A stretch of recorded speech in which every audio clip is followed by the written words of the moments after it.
Beraktivitas yang memicu adrenalin adalah bagian dari aktualisasi jiwa muda yang berani. Terkadang resiko dari aktivitas tersebut menimbulkan trauma pada kulit yang membuat luka.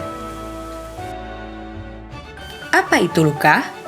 Luka adalah rusaknya kesatuan atau komponen jaringan di mana secara spesifik terdapat substansi jaringan yang rusak atau hilang. Dan pada akhirnya ketika luka timbul, akan memunculkan efek seperti hilangnya seluruh atau sebagian fungsi organ, respons stres simpatis, perdarahan dan pembekuan darah, kontaminasi bakteri, dan kematian sel. Luka terbagi ke dalam beberapa jenis, seperti luka insisi yang terjadi karena teriris oleh instrumen yang tajam, misal yang terjadi akibat pembedahan. Luka memar yang terjadi akibat benturan oleh suatu tekanan dan dikarakteristikkan oleh cedera pada jaringan lunak. Luka tusuk yang terjadi akibat benda seperti peluru atau pisau yang masuk ke dalam kulit dengan diameter yang kecil.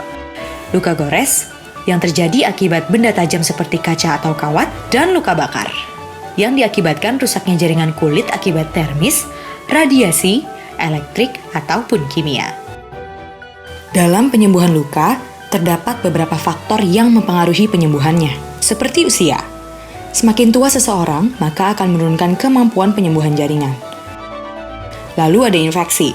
Infeksi tidak hanya menghambat proses penyembuhan luka, tetapi dapat juga menyebabkan kerusakan pada jaringan sel penunjang, sehingga akan menambah ukuran dari luka itu sendiri, baik panjang maupun kedalaman luka. Lalu hipovolemia. Kurangnya volume darah akan mengakibatkan vasokonstriksi dan menurunnya ketersediaan oksigen dan nutrisi untuk penyembuhan luka.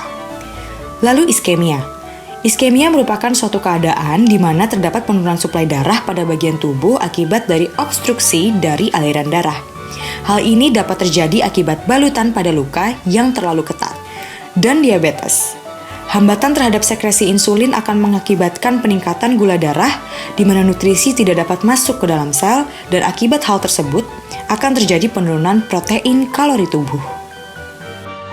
Vidicep merupakan obat antiseptik untuk mencegah infeksi pada luka. Dengan dilengkapi povidone iodin 10%, Vidicep mampu menembus sel kulit tidak lebih dari 1,5 mm. Dan ditemukan lebih sedikit bakteri dan kontaminan daripada pencucian dengan air. Povidone akan membawa iodin untuk masuk ke dalam sel kulit di dalam sel, lalu iodin dalam sel kulit akan membantu kerja makrofag sebagai agen imunitas dalam menghancurkan bakteri, sehingga imunitas tubuh tetap terjaga. Vidicep diciptakan untuk anak muda dengan rentang usia 15 hingga 25 tahun dengan personality yang menyukai kegiatan outdoor, gaya hidup yang berjiwa muda, mereka yang mengerti dan suka berolahraga, dan mereka yang terbiasa dengan kegiatan olahraga dan aktivitas di luar. Dengan hadirnya kemasan baru, Vidicep hadir dalam kemasan 5 ml, 15 ml, 30 ml, dan 60 ml. Kelebihan dari Vidicep itu sendiri yaitu tidak perih, cepat kering, penggunaannya lebih irit dan nyaman, kemasan tidak mudah tumpah, dan aman digunakan untuk semua umur. Vidicep memiliki kompetitor yaitu betadine. Namun betadine diperuntukkan untuk anak-anak hingga dewasa. Sedangkan Vidicep diperuntukkan bagi mereka yang berjiwa muda. Perubahan kemasan pada Vidicep juga merubah sifatnya yang semula kuratif menjadi preventif dan lifestyle. Vidicep, challenging your bravery.